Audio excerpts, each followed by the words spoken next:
Hey guys, welcome back to Clownfish TV. This is Kneon. I am here with Geeky Sparkles. Hello. And we're going to talk about Doctor Who and the BBC, and they're doing some damage control over there at the BBC. I think ever since that article came out, and I want to say it was Deadline, that they were speculating that Disney was not happy with the Doctor Who numbers on Disney Plus. I don't remember. We did a video on it. Yeah. And it's so weird because we said that probably would happen. And then the mainstream media is like, yeah, we're hearing that they're not happy with it. Now there's damage control being done. The Radio Times. Of course it is. Yeah, they're like, oh no, the BBC is thrilled. They are thrilled with the Doctor Who numbers, guys. We've got Russell T. Davies out there. We're thrilled with it. They didn't say Disney was. They said the BBC is thrilled. The BBC is thrilled with it. The problem with that is that a lot of people are tuning out from the BBC. And I got to give a hat tip to Martin, who sent this over earlier today, that apparently a lot of people are just canceling their BBC licenses, right? And it's going to be really interesting to see where Doctor Who is at, because if Disney's not going to bankroll it, I don't think the BBC's got the money to bankroll it. So let's talk about this. Before we get into it any further, please subscribe for more pop culture news, views, and rants. Guys, you have woohoo if you do. Yeah, so let's where should we go? I think we'll talk about the BBC first, and that kind of paints a picture of where we're at with Doctor Who. Doctor Who having some of the lowest ratings, I think the lowest ratings in the series history, but they're trying to tell us it's fine. It's all fine here. Yeah. That's not fire. I don't care if it's hot and there's a lot of smoke. It's fine. Yeah, so this is coming from let's see here, the Daily Mail. The big BBC switch off. 500,000 households cancel their license fee in the past year amid growing competition from Netflix and YouTube. So more people are watching us than Doctor Who. How does that make you feel? No pressure, right? I don't think that's the case, but yes. Almost 500,000 households canceled their license fee just last year as the BBC faced growing competition.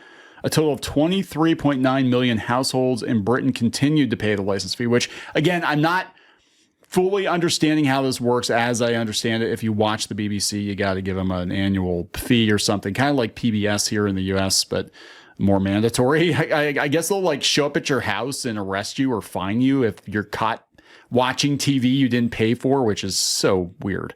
But they said, yeah, the fall came during a cost of living crisis, which is also going to affect Disney Plus, by the way, which will have influenced fee payers' priorities and also growing competition from Netflix. Not Disney Plus. They said the weekly reach for different age groups revealed that younger viewers were more likely to watch YouTube or Netflix than the BBC. Oh, this is Gen Z. This is the Gen Z audience that they wanted for Doctor Who. The one they were after. The one they were going to go get. Right. Mm-hmm. Yeah, under 16s rated the corporation third in their most used media brands, though 16 to 34-year-olds rated it second after YouTube. It was highest rated for older adults. But its lack of engagement for younger viewers raised questions over the future of the license fee. Again, they said that the Doctor Who show that it was going to be this huge Gen Z thing, and everybody else was going to go touch grass. But it didn't work. It didn't work. So this probably explains a lot of it. It might not just be Disney. It might be the BBC. Like, we need the Gen Z audience because it's just a bunch of old timers watching the BBC. Kind of like the CW. They found out they had all these like steamy shows on the CW, and it turned out it was mostly like 60, 70-year-old grandparents that would just leave it on in the background. And they're like, oh yeah, we can just put like anything on the CW and people watch it. Why are we spending money on Batwoman?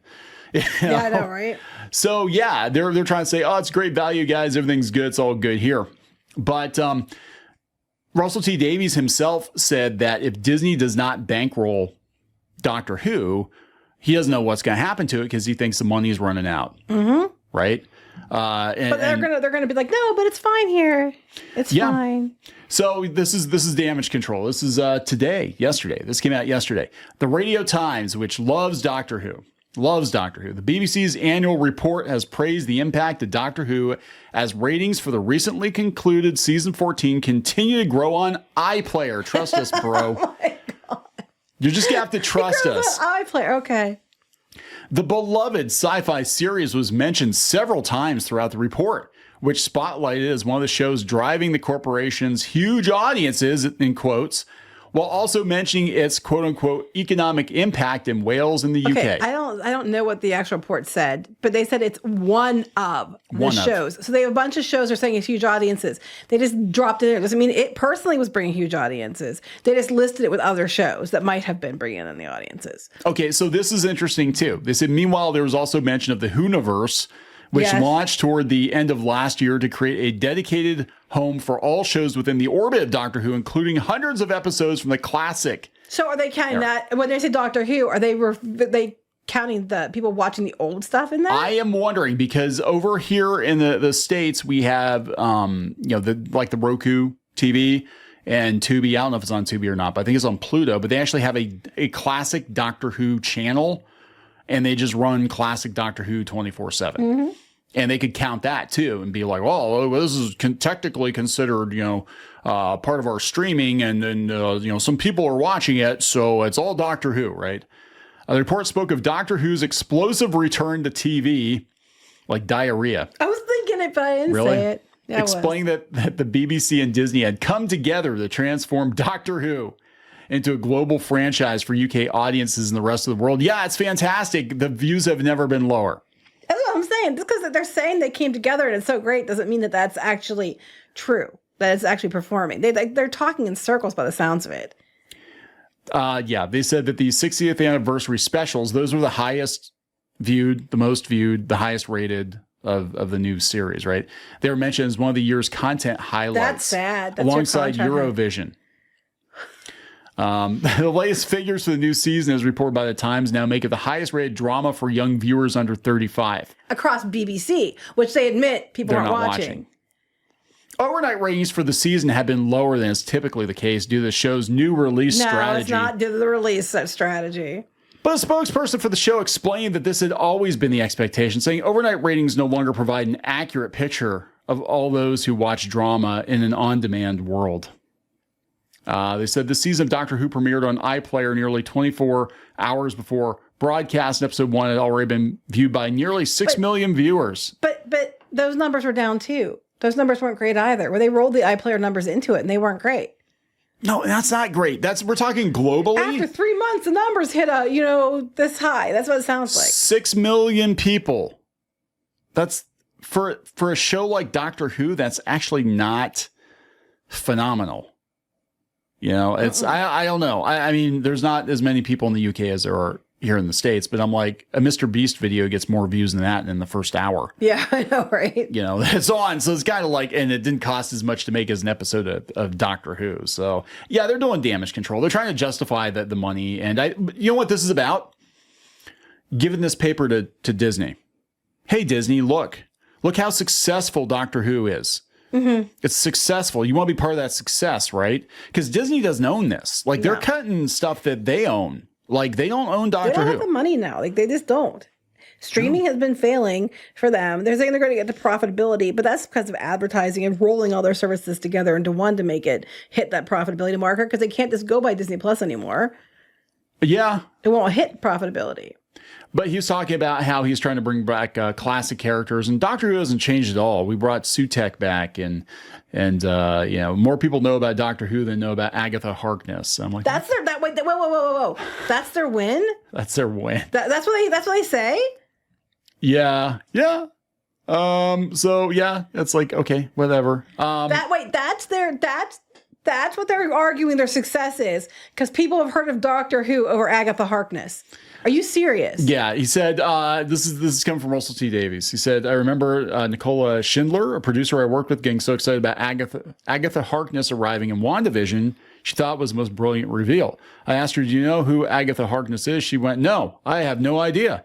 And I was fascinated by that. You can introduce a character from the lore who a modern viewer doesn't even know, and yet they get the thrill of it. So being on Disney Plus now, this is a very deliberate choice to bring back old enemies, to reintroduce them. What? Like, so you're banking on young people not knowing who it is but being excited anyway because the internet told them to be excited. Is that that's what you're banking on? Pretty much. What I'm like, hearing. she's getting excited about Agatha Harkness. I'm like, Agatha Harkness but she didn't know who Agatha Harkness was. A relatively obscure Marvel character, right? And yeah, and they changed her drastically for WandaVision. She was an old lady in the comics. And, so yeah, I think they're like, so you can go back and you can just like keep rehashing the same things over and over again. And Gen Z, they're too stupid. Just throw a musical number in there. It'll be fine. It'll all be fine. And I don't understand this is a win, but okay. I don't understand it either. I think he's trying to throw the Disney thing around. Look, I think what's going on, speaking corporatese here, I think what's going on is they know they're on thin ice with Disney ever since that Deadline article or whatever it was came out that said that Disney's really on the fence about doing a third season of Doctor Who. Because remember, they greenlit like 16 episodes. That's 2 8-episode quote unquote seasons, but it's really just like one season split in 2. And they did this deal a couple of years ago when Disney had a lot more money. I don't think they're going to, I mean, I could be wrong. I mean, maybe those Disney... I don't know. Disney makes bad decisions like all the time. They do. That's why their stock is in the toilet. I mean, maybe they're flush with cash. We don't see... Well, maybe there's a flush involved. And they're just like, you know what? We're already bleeding out money. We're losing money on our own stuff. Yeah, let's spend more money on Doctor Who that nobody watches. Let's do that. But that's what this feels like. They're going into damage control mode because they're trying to prove to Disney that Doctor Who is successful. Mm-hmm. And Disney is going to be like, yeah, we don't even give a shit. Like, we burnt our own stuff to the ground. We got rid of Willow. We scrubbed it off the platform. We spent a lot of money on that. You know, we just flushed a bunch of money with The Acolyte and all this other Disney Star Wars shit.